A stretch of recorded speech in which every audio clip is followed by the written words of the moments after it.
안녕하세요. 저는 서울예술실용전문학교 애완동물 계열 훈련전공 전대환입니다. 오늘은 우리가 반려견을 처음 입양을 했을 때 어떻게 행동을 해야 되는지에 대해서 한번 알아보도록 하겠습니다. 어린 반려견들을 데리고 왔을 때 처음부터 안아주고 오냐오냐 기른 분들의 가정견들을 보면 대부분 배변 실수를 굉장히 많이 하고요. 두 번째로 분리불안의 증세를 굉장히 많이 보입니다. 그 이유는 바로 사회화 시기가 겹쳐 있기 때문입니다. 이 시기는 어미견으로부터 배변은 어떻게 해야 되는 것이며 또 형제견들과는 어떻게 의사소통을 해야 되는지 또 어떻게 생활을 하는지에 대해서 구체적인 행동 패턴들을 배우는 시기라고 할 수가 있는데요. 너무 어린 시기에 데리고 오다 보니까 이런 소중하고 중요한 학습 시기를 놓치게 되는 거죠. 그래서 가정으로 데리고 왔을 때는 수많은 문제 행동이 유발될 수 있는 가능성이 굉장히 큰데요. 처음에는 당연히 배변 실수를 할 수밖에 없어요.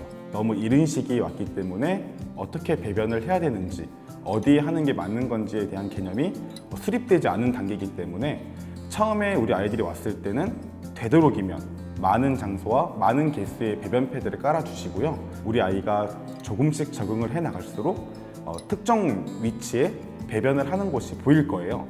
그렇다면 배변하지 않는 곳에 있는 배변 패드는 조금씩 빼주는 거죠.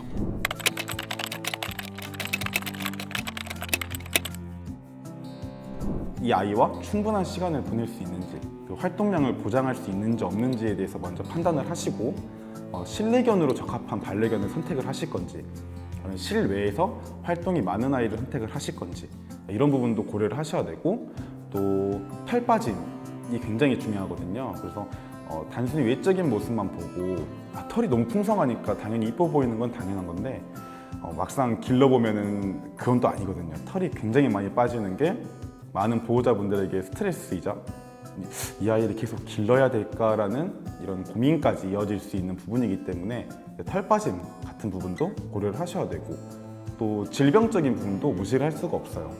그 견종이 가지고 있는 유전적인 질병, 또 선천적으로 많이 발생하는 질병들이 어떤 것인지 그런 것들을 감내할 수 있는 자세가 돼 있는지 같은 것도 충분히 고려를 하셔야죠.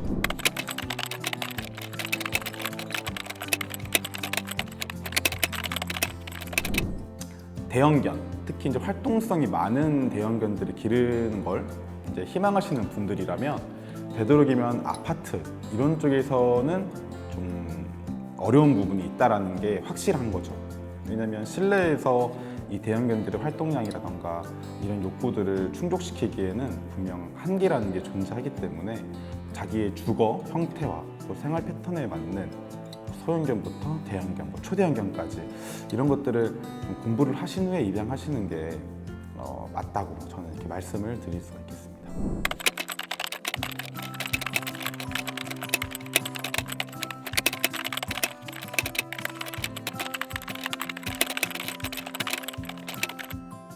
그 유기견 같은 아이들을 입양을 할 때는 우리 보호자분들이 정말 많이 공부를 하시고 많은 인내가 필요하실 거예요.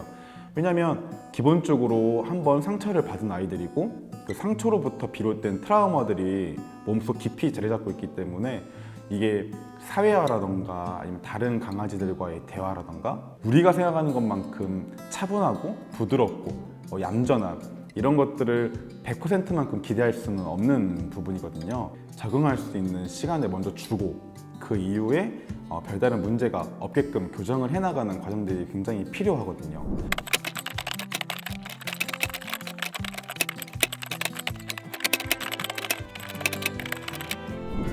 그렇기 때문에 우리 보호자분들은 처음 강아지가 왔을 때는 너무 이뻐라고 애기처럼 다루기보다는 유연하게 스스로 소파도 냄새를 맡아보고 화장실은 어디고 방은 어디며 또 거실은 어디고 내가 돌아다닐 수 있는 활동 반경이 얼만큼인지 이런 것들을 스스로 파악하고 적응할 수 있는 시간을 주는 게 아주 중요하다고 말씀을 드릴 수가 있어요. 네, 오늘은 우리 반려견들을 처음 입양을 했을 때 어떻게 행동해야 되는지에 대해서 알아보았는데요. 우리 보호자분들 너무 이쁘고 사랑스럽다 해서 자꾸만 안아주지 마시고 우리 아이가 스스로 적응할 수 있는 환경과 분위기를 만들어주는 거 꼭 까먹지 마시고 기억했으면 좋겠습니다.